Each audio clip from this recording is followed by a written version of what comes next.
BNP সবসময় সংস্কারের পক্ষে জানালেন নজরুল ইসলাম খান। সরকারকে সহায়তার জন্য রাজনৈতিক দলগুলোর প্রতি আহ্বান জামায়াতের আমিরের। ডেস্টিনি রফিকুল আমিনের নেতৃত্বে গঠিত হল নতুন দল আম জনতা পার্টি। লক্ষ্য গণ অভ্যুত্থানের চেতনায় অন্তর্ভুক্তিমূলক শাসন বাস্তবায়ন।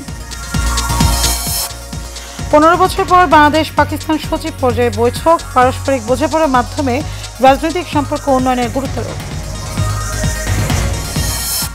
এবং বাংলাদেশ থেকে বছরে $1 বিলিয়ন বেশি শুল্ক আদায় করে যুক্তরাষ্ট্র। বিপরীতে বাংলাদেশ প্রায় $180 মিলিয়ন সিপিডি ঘোষণা।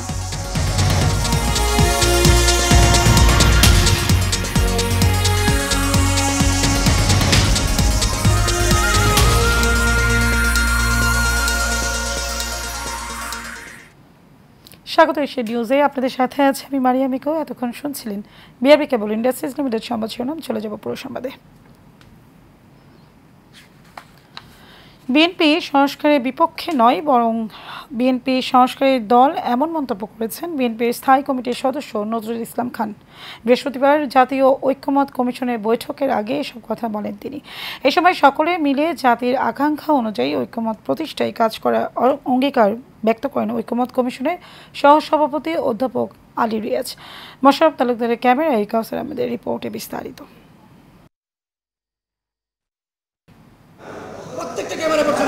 সংস্কার নিয়ে প্রধান উপদেষ্টার সাথে বৈঠকের পর জাতীয় ঐক্যমত্য কমিশনের সঙ্গে গুরুত্বপূর্ণ সুপারিশগুলো নিয়ে বৈঠক করেছে বিএনপি। বৈঠকের আগে গণমাধ্যমের সাথে কথা বলেন ঐক্যমত্য কমিশনের সহসভাপতি অধ্যাপক আলী রিয়াজ। জানান, সংস্কারে বেশি সময় নিলে মানুষের পরিবর্তনের আকাঙ্ক্ষা স্তিমিত হয়ে যাবে। পরে বিএনপির পক্ষে কথা বলেন দলের স্থায়ী কমিটির সদস্য নজরুল ইসলাম খান। আহ্বান জানান সংস্কারের নামে কালক্ষেপণ না করার। তারা যখন সংস্কারের দলদের উচ্চারণ করেন নাই, তখন তো দেশনেত্রী বেগম খালেদা জিয়া ভীষণ 2030 দিয়েছেন। আরো বহুজন যখন সংস্কারের কথা ভাবে নাই, তখন শহীদ জিয়া তো 19 দফা কর্মসূচি দিয়েছিলেন। আমরা তো দেশের আন্দোলনের রত সব রাজনৈতিক দলের সঙ্গে আলোচনা করে 31 দফা রাষ্ট্র সংস্কার কর্মসূচি দিয়েছি, এবং আমরা এটা বলেছি যে এর চেয়ে ভালো প্রস্তাব কারো থাকলে আমরা সেটা সাদরে গ্রহণ করব। বৈঠক চলাকালীন অবস্থায় দলটির আরেক স্থায়ী কমিটির সদস্য সালাউদ্দিন আহমেদ বলেন, বিএনপির সুপারিশের হানামতের মিসলিড করা হয়েছে। আমরা এখন শুরু করেছি দফাওয়ারি আলোচনা। আমরা আগেও বলেছি যে স্প্রেডশিটে সংক্ষিপ্ত হানা জবাব দেওয়ার জন্য যে কাগজগুলো আমাদের দেয়া হয়েছিল, তাতে করে অনেকটা বিভ্রান্তি সৃষ্টি হয়েছে, মিসলিড করা হয়েছে। আমরা বিস্তারিত প্রতিবেদন তখন জমা দেবে বলেছিলাম, সেই দিনই আমরা একটা কনস্টিটিউশনের উপরে বিস্তারিত প্রতিবেদন আমরা জমা দিয়েছিলাম। রাজনৈতিক দলগুলোর সঙ্গে আলোচনার মধ্য দিয়ে একটি জাতীয় সনদ তৈরি করবে ঐক্যমত্য কমিশন, আর এর ভিত্তিতেই হবে আগামী জাতীয় সংসদ নির্বাচন। সবকিছু কনস্টিটিউশনাল হওয়া উচিত। কাউসার আহমেদ, এশিয়ান টেলিভিশন, ঢাকা। প্রয়োজনীয় সংস্কার ও গুরুত্বপূর্ণ শর্তগুলো পূরণ না হলে নির্বাচনের তারিখ মার্চ ফেব্রুয়ারি কোনো কিছুই ঠিক থাকবে না বলে জানিয়েছেন বাংলাদেশের জামিয়াতে ইসলামের আমির ডাক্তার শফিকুর রহমান। ইউরোপ সফর শেষে রাজধানীর ওয়েস্টিন হোটেলে সাংবাদিক সম্মেলনে এসব তথ্য জানান তিনি। জামিয়াতে আমির বলেন, জাতীয় নির্বাচনের তারিখ নিয়ে জামাত কাট অফ লাইন বলছে না। 41টি সংস্কারের প্রস্তাব দেওয়া হয়েছে, এর মধ্যে মাত্র 6টি বাস্তবায়ন গুরুত্বপূর্ণ। ইউরোপের প্রতিনিধিরা জানতে চেয়েছে নির্বাচন কখন হবে, কিভাবে হবে। জবাবে বলা হয়েছে, দৃশ্যমান ও গ্রহণযোগ্য মৌলিক সংস্কার, জুলাই অভ্যুত্থানে খুনিদের দৃশ্যমান বিচার এবং রাজনৈতিক দলগুলোর পরস্পরকে সম্মানের পরিবেশ সৃষ্টি হতে হবে। তিনি বলেন, রাজনৈতিক দলগুলো সংস্কারের যত তাড়াতাড়ি সহযোগিতা করবে, তত তাড়াতাড়ি নির্বাচন অনুষ্ঠিত হবে। অনেকগুলা কারণে সেখানে বলেছি যে কেন এই ফেব্রুয়ারিকে চয়েস করা যায়। এরপরে এটা কোরআনের আয়াত নয়, বাস্তবায়নের প্রয়োজনে একটু আগাইতে পারে, একটু পিছাইতে পারে। এর আগেই যদি জাতির প্রত্যাশা পূরণ করে ইলেকশন হয়, তাতে আমার আপত্তি থাকবে কেন? আমার তো আপত্তি থাকার কথা না। আবার যদি এর জন্য আরও একটু সময়ের প্রয়োজন হয়, আমরা 15.5 বছর 16 বছর অপেক্ষা করতে পেরেছি, আরও 1-2 মাস অপেক্ষা করতে পারবো ইনশাআল্লাহ। দেশটা আমাদেরই, ভালোর জন্যই আমরা এটা করব। আপনার নেক্সট কোয়েশ্চন, যে অন্তর্ভুক্তিমূলক নির্বাচন নিয়ে কোনো কথা হয়েছে কিনা? অবশ্যই হয়েছে। আওয়ামী লীগের ব্যাপারে তারা জানতে চেয়েছেন কিনা? হ্যাঁ, চেয়েছে। সবাই চাননি, 2-1টা জায়গায় তারা চেয়েছে। তো আমরা তাদেরকে বলেছি যে আমাদের দেশে কেবলমাত্র একটা গণহত্যা হয়ে গেছে।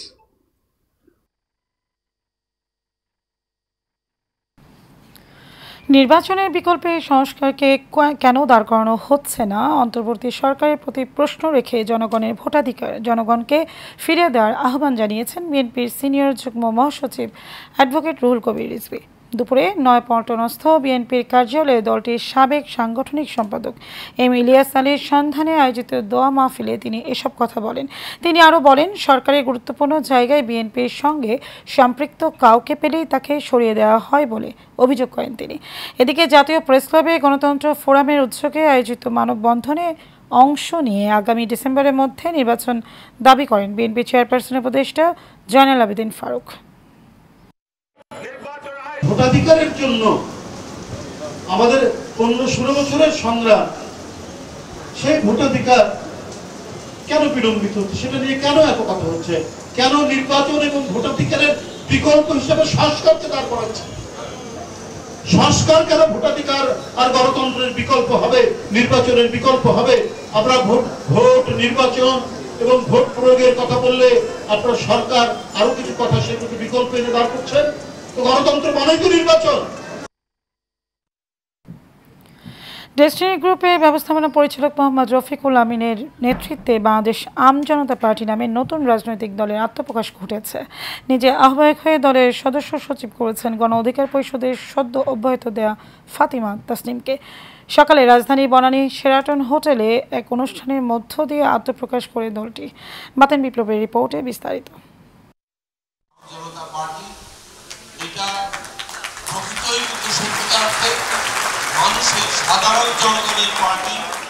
বাংলাদেশের জনগণের ন্যায্য অধিকার, আইনের শাসন প্রতিষ্ঠা এবং গণমাধ্যমের স্বাধীনতা বা মত প্রকাশের পূর্ণ স্বাধীনতাকে প্রাধান্য দিয়ে রাজনীতিতে আত্মপ্রকাশ করল আরও একটি নতুন দল।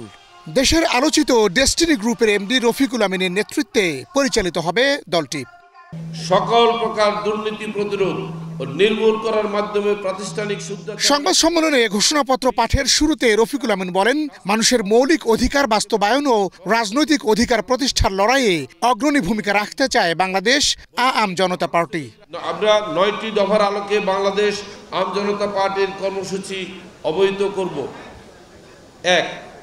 বাংলাদেশ আম জনতা পার্টি ক্ষমতা কুক্ষিগত করা নয়, বরং সুযোগ্য নাগরিক ও ভোটার তৈরি করার মাধ্যমে যোগ্য প্রার্থীকে জনপ্রতিনিধি নির্বাচন করে মানুষের সামাজিক ও রাজনৈতিক অধিকার নিশ্চিতকরণের মাধ্যমে রাষ্ট্র পরিচালনা গ্রহণে বিশ্বাসী। দেশপ্রেমের মন্ত্রে উজ্জীবিত হয়ে সুশাসন প্রতিষ্ঠা, কর্মসংস্থান সৃষ্টি, ভারসাম্যপূর্ণ পররাষ্ট্রনীতি ও অসাম্প্রদায়িক সমাজ গঠন করাই এই দলের উদ্দেশ্য বলে জানান রফিকুল আমিন। জনগণের সেবা প্রাপ্তির ক্ষেত্রে সকল প্রকার দুর্নীতি প্রতিরোধ ও নির্মূল করার মাধ্যমে প্রাতিষ্ঠানিক শুদ্ধাচার নিশ্চিত করা, কৃষি, শিক্ষা, স্বাস্থ্য সহ অন্যান্য সকল সেবা সহজলভ্য করতে বাংলাদেশ আম জনতা পার্টি দৃঢ় প্রতিজ্ঞ থাকবে। অনুষ্ঠানে 297 সদস্য বিশিষ্ট আহ্বায়ক কমিটিও ঘোষণা করা হয়। এতে রাজনৈতিক, সামাজিক, সাংস্কৃতিক অঙ্গন সহ বিভিন্ন পেশার নাগরিকরা উপস্থিত ছিলেন। এই তরুণ সমাজের নেতৃত্বে বাংলাদেশে একটি ইতিবাচক রাজনীতির সূচনা হতে যাচ্ছে। বাতেন বিপ্লব, এশিয়ান টেলিভিশন, ঢাকা। প্রায় 15 বছর পর দ্বিপক্ষীয় সম্পর্কে সামগ্রিক বিষয় নিয়ে আলোচনার জন্য পররাষ্ট্র সচিব পর্যায়ে বৈঠক করেছে বাংলাদেশ ও পাকিস্তান। সকালে রাষ্ট্রীয় অতিথি ভবন পদ্মায় দুই দেশের সচিব পর্যায়ে বৈঠক অনুষ্ঠিত হয়। বৈঠকে অংশ নেন পররাষ্ট্র সচিব মোহাম্মদ জসিমউদ্দিন ও পাকিস্তানের পররাষ্ট্র সচিব আমিনা বালুচ। বৈঠকে পারস্পরিক বোঝাপড়া আর রাজনৈতিক সম্পর্ক উন্নয়নের উভয় পক্ষের মধ্যে আলোচনা হয়। বিশেষ করে বাণিজ্য বিনিয়োগ, প্রতিরক্ষা, শিক্ষা, কৃষিতে জোর দেওয়া হয়। এছাড়া দুই দেশের মধ্যে অমীমাংসিত ইস্যু নিয়ে আলোচনা হয়।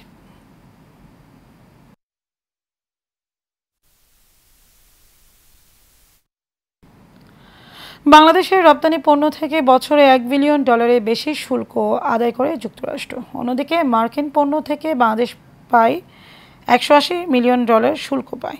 রাজধানীতে আয়োজিত এক সেমিনারে সেন্টার ফর পলিসি ডায়ালগ সিপিডির বিশ্লেষণে এমন তথ্য উঠে এসেছে। অনুষ্ঠানে রপ্তানির প্রতিযোগিতায় মার্কিন শুল্কের প্রভাব নিবিড়ভাবে পর্যবেক্ষণ করার পরামর্শ দেওয়া হয়। মেহরাব সুমনকে সাথে নিয়ে রিপোর্ট করছেন রকিব মানিক। রাজধানীর গুলশানে বাংলাদেশের উপর ট্রাম্পের ঘোষিত নতুন শুল্ক নীতির প্রভাব বিষয়ে আলোচনার আয়োজন করে বেসরকারি সংস্থা Centre for Policy Dialogue CPD, যেখানে বাংলাদেশের স্বনামধন্য অর্থনীতিবিদ, ব্যবসায়ী এবং শ্রমিক নেতারা আলোচনা করেন।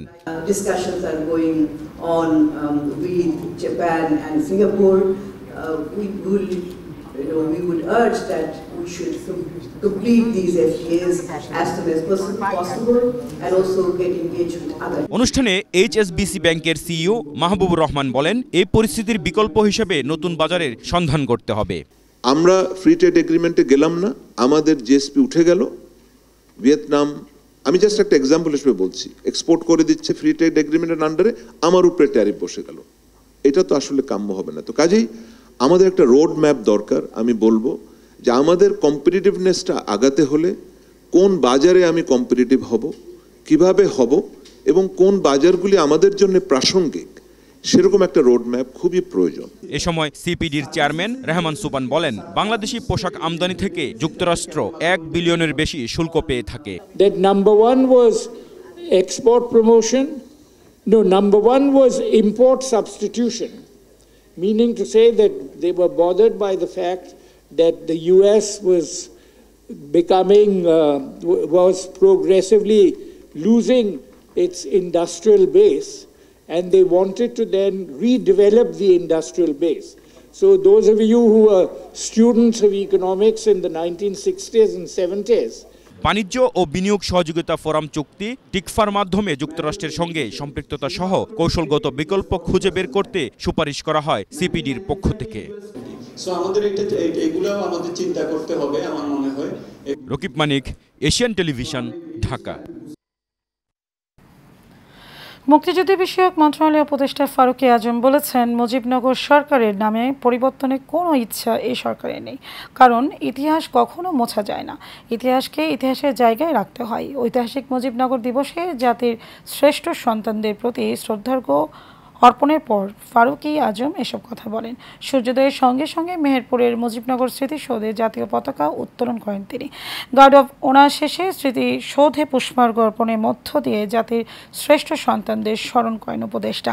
শ্রদ্ধা জানানোর শেষে সাংবাদিকদের প্রশ্নের জবাবে ফারুকী আজম বলেন, মুজিবনগর সরকার প্রবাসী কিংবা অস্থায়ী সরকার নয়, এই সরকারের নেতৃত্বে বাংলাদেশ স্বাধীন হয়, তাই এই সরকারই সাংবিধানিক সরকার।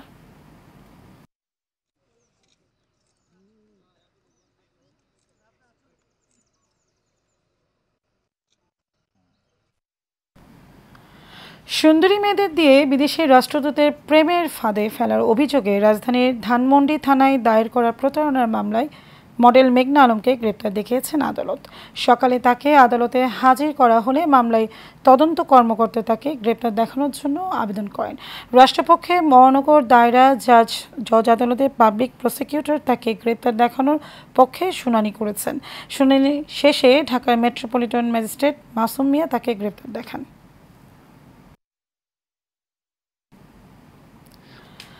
গাজীপুরের শ্রীপুরে বকেয়া বেতনের দাবিতে ঢাকা ময়মনসিংহ মহাসড়ক অবরোধে প্রত্যাহার করেছেন শ্রমিকরা। এতে 2.5 ঘন্টা পর মহাসড়কে যান চলাচল স্বাভাবিক হয়েছে। সকালে 9:30টার দিকে শ্রীপুরের জৌনবাজার এলাকায় HDF অ্যাপারেলস লিমিটেড কারখানার শ্রমিকরা ঢাকা ময়মনসিংহ মহাসড়ক অবরোধ করেন। পরিস্থিতি নিয়ন্ত্রণে রাখতে ও মহাসড়কে যান চলাচল স্বাভাবিক করতে পুলিশ ও র্যাব কাজ শুরু করেন। পরবর্তীতে 12টার দিকে সেনাবাহিনীর টহল টিম ঘটনাস্থলে পৌঁছে শ্রমিকদের মহাসড়ক থেকে সরিয়ে নিলে মহাসড়কে যান চলাচল শুরু হয়।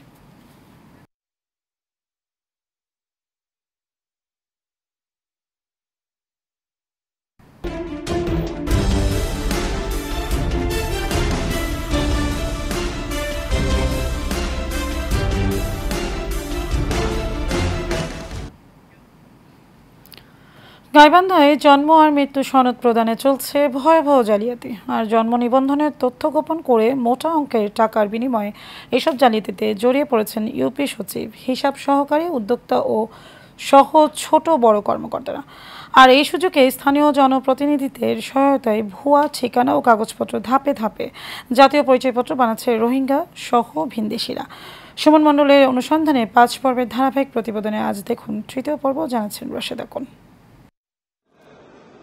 দিব্যি জীবন্ত ঘুরে বেড়ানো এই নাহিদুল গত বছরের 15 নভেম্বর মারা গেছেন সড়ক দুর্ঘটনায়। তাই আত্মীয় স্বজন ও বন্ধুবান্ধব তাকে ডাকেন ভূত বলে। শুনতে অবাক লাগলেও ঘটনা সত্য, কারণ সরকারি নথিপত্রে নাহিদুল এখন মৃত। তাই নাহিদুলের আকুতি আবার সরকারি নথিতে জীবিত হয়ে ফিরে আসার। আমি নাকি সড়ক দুর্ঘটনায় মারা গেছি। এখন আমি তো মারা যাইনি সরাসরি, আমি আপনাদের নিকট তো আছি। আমাদের যে শিক্ষা প্রতিষ্ঠান আছে ওখানেও আমি যেতে পারি না। এসব শোনানোর পর মানুষ বলে যে তুমি তো মারা গেছো, তুমি কি ভূত আসছো নাকি? শুধু নাহিদুল নয়, এমন অনেকের সাথেই ঘটছে জন্ম মৃত্যু নিবন্ধনের অদ্ভুত কাণ্ড। যেমন জুয়েল রানা ও সিক্তা দম্পতি মাত্র 3 মাসের ব্যবধানে জন্ম দিয়েছেন 2 সন্তানকে। আবার রফিকুলকে মৃত সনদ দিয়ে 2 মাস পর পুনর্জন্ম দেয়া হয়েছে মুস্তাকিম নামে। এসব ঘটনা ঘটছে গাইবান্ধার পলাশবাড়ী উপজেলার হরিনাথপুর ইউনিয়নে। জন্ম মৃত্যু সনদে অনিয়মের দায় ইউনিয়ন পরিষদের চেয়ারম্যান ও সচিব এড়ানোর সুযোগ নেই বলে জানিয়েছেন স্থানীয় রাজনীতিবিদরা। নিবন্ধনটা করে হচ্ছে সচিব, অবশ্যই সচিব এবং চেয়ারম্যান দুইজনের একজনের দায় এড়ানোর কোনো। এই হরিনাথপুর ইউনিয়ন সচিব শাহানা আক্তার যে কাজটি করেছে, যে জঘন্য কাজটি করেছে, এটা কোনো শিক্ষিত মানুষ করতে পারে না। এদিকে জীবিত মানুষের নামে মৃত সনদ জারি হলে তাদের নিয়ে আইনশৃঙ্খলা বাহিনীকেও পড়তে হয় চরম বিপাকে বলে জানিয়েছেন পলাশবাড়ী থানার ভারপ্রাপ্ত কর্মকর্তা। দেশের বাইরে গেলে তার পাসপোর্ট ইয়াতে আমরা যখন দেখবো যে পুলিশের যে কার্যক্রম আছে, পাসপোর্ট হলে পুলিশ ক্লিয়ারেন্স লাগে, পাসপোর্টে তার স্থায়ী নাম ঠিকানা লাগে। তো আমরা এক জায়গায় পাচ্ছি যে সে বেঁচে আছে, আরেক জায়গায় পাচ্ছি যে সে মারা গেছে। এটা নিয়ে তো অবশ্যই জটিলতার সৃষ্টি করব। কোনো অভিযোগ পাওয়া গেলে আমরা যদি কেউ আইনি পদক্ষেপ নিতে আমরা অবশ্যই আইনি সহায়তা প্রদান করব। জন্ম মৃত্যু সনদে অনিয়মের সাথে জড়িতদের বিরুদ্ধে কঠোর ব্যবস্থা নেওয়ার আশ্বাস উপজেলা নির্বাহী কর্মকর্তার। যে ধরনের কোনো ঘটনা ঘটে থাকে তো অবশ্যই সেটা খুবই মারাত্মক একটি বিষয়। তো সেটা আমরা সুষ্ঠু তদন্ত সাপেক্ষে পরবর্তীতে আমরা এটা যদি সত্যতা পাওয়া যায় আমরা আইনগত ব্যবস্থা করব। জন্ম মৃত্যু নিবন্ধনে অনিয়ম ও ভিনদেশি নাগরিকদের জন্ম সনদ দেয়ায় জড়িতদের বিরুদ্ধে দ্রুত আইনগত ব্যবস্থা নেওয়ার দাবি স্থানীয়দের। Rashad Akun, Asian Television. ছাত্র জনতা জুলাই আগস্ট গণঅভ্যুত্থানে 2024-এ নারায়ণগঞ্জ জেলার 21 জন শহীদ পরিবারের অনুকূলে 2 লাখ টাকা প্রদান করা হয়েছে। নারায়ণগঞ্জ জেলা প্রশাসকের কার্যালয়ের সামনে আর্থিক অনুদান প্রদান অনুষ্ঠানে নারায়ণগঞ্জ জেলা পরিষদের প্রধান নির্বাহী কর্মকর্তা হোসনে আরা বেগমের সভাপতিত্বে প্রধান অতিথি ছিলেন নারায়ণগঞ্জ জেলা প্রশাসক মোহাম্মদ জাহিদুল ইসলাম মিয়া। এ সময় শহীদদের ছবি সম্বলিত নামফলকের স্মৃতিস্তম্ভ, মামলা পরিচালনার সহযোগিতা ও শহীদদের কবর ছিন্নকরণ দাবি করেন শহীদ পরিবারের সদস্যরা। অনুষ্ঠানে আরও উপস্থিত ছিলেন জেলা সিভিল সার্জন মশিউর রহমান, অতিরিক্ত পুলিশ তরিকুল ইসলাম, জামায়াত ইসলামের কেন্দ্রীয় কর্ম পরিষদের সদস্য মাওলানা মঈনুদ্দিন আহমেদ, নারায়ণগঞ্জ মহানগর বিএনপি আহ্বায়ক শাখাওয়াত হোসেন খান সহ অন্যান্যরা। বন্ধ কারখানা খুলে দেওয়ার দাবিতে মানববন্ধন ও বিক্ষোভ করেন রেডিয়াল ইন্টারন্যাশনাল লিমিটেড কারখানার শ্রমিকরা। সকালে নবীনগর চন্দ্রা মহাসড়কের পাশে গাজীপুর কাশিমপুর 1 নং ওয়ার্ড সিরানি এলাকায় রেডিয়াল ইন্টারন্যাশনাল লিমিটেড কারখানার প্রধান ফটকের সামনে এই কর্মসূচি পালন করেন তারা। শ্রমিকদের অভিযোগ, শ্রমিক বিক্ষোভের মুখে মালিকপক্ষ কারখানাটি গত 13 তারিখ থেকে নির্দিষ্টকালীন সময়ের জন্য কারখানাটি বন্ধ ঘোষণা করেন। শ্রম আইনে অজুহাতে কারখানাটি বন্ধ রাখে কর্তৃপক্ষ। এতে করে অনিশ্চয়তায় পড়েন প্রায় 3000 শ্রমিক। কাজের পরিবেশ নিশ্চিত করে দ্রুত কারখানা খুলে দেওয়ার দাবি জানান শ্রমিকরা, অন্যথায় কঠোর আন্দোলনে যাওয়ার হুঁশিয়ারি দেন তারা।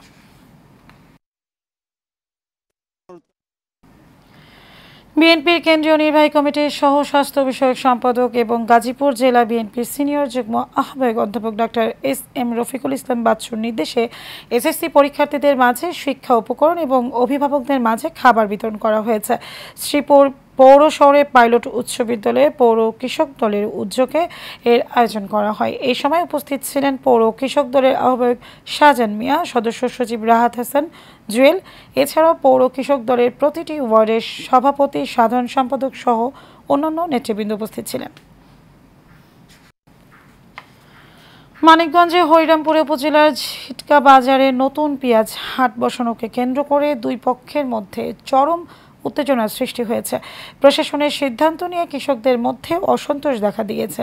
ভোর থেকেই কৃষকরা পেঁয়াজ নিয়ে নতুন হাটে আসতে থাকেন। তবে সকাল 9টার দিকে উপজেলার সহকারী কমিশনার মোহাম্মদ শাহরিয়ার আশরাফের নির্দেশে হাটটি সাময়িকভাবে বন্ধ করে দেওয়া হয়।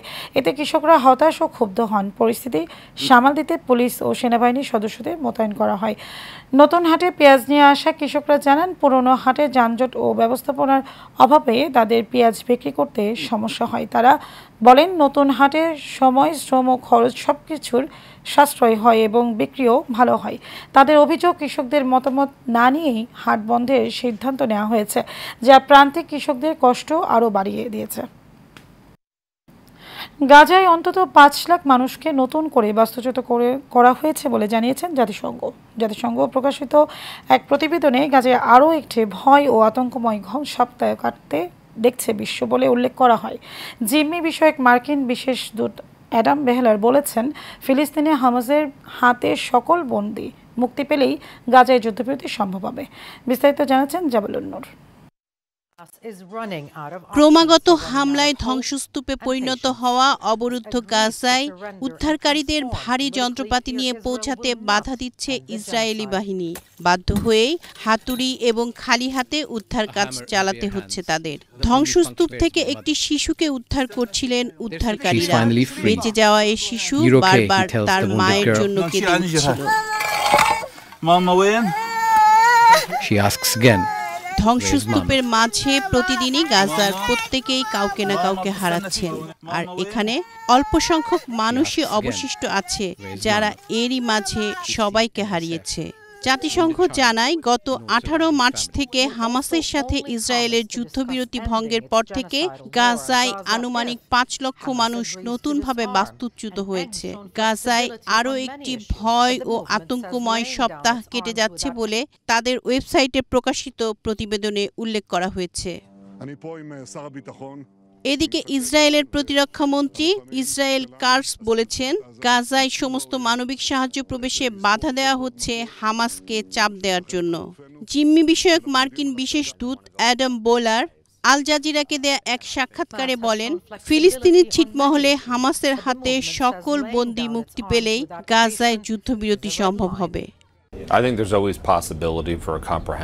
আমি মনে করি গাজায় স্থায়ী যুদ্ধবিরোধী আলোচনা শুরুর জন্য সবার আগে হামাসকে সকল নিরপরাধ জিম্মিকে মুক্তি দিতে হবে। ইসরায়েলি সেনাবাহিনী বলছে তারা গাজা উপত্যকার 30% নিয়ন্ত্রণ করছে, যার মধ্যে গুরুত্বপূর্ণ রাফাহ রয়েছে। শেষ করবো এশিয়া নিউজ, তার আগে বিআরবি কেবল ইন্ডাস্ট্রিজ লিমিটেড সংবাদ শিরোনাম জানাবো আরও একবার।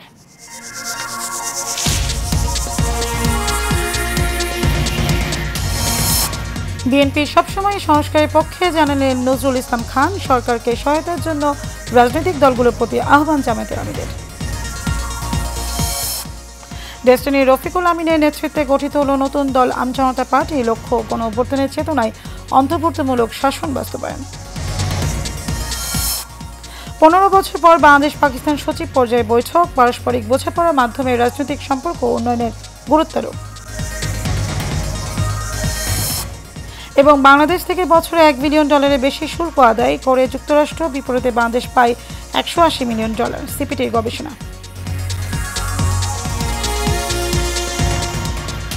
দর্শক, এই ছিল আমাদের এতক্ষণকার আয়োজন। আমাদের পরবর্তী সংবাদ দেখার আমন্ত্রণ রইল। ধন্যবাদ সবাইকে।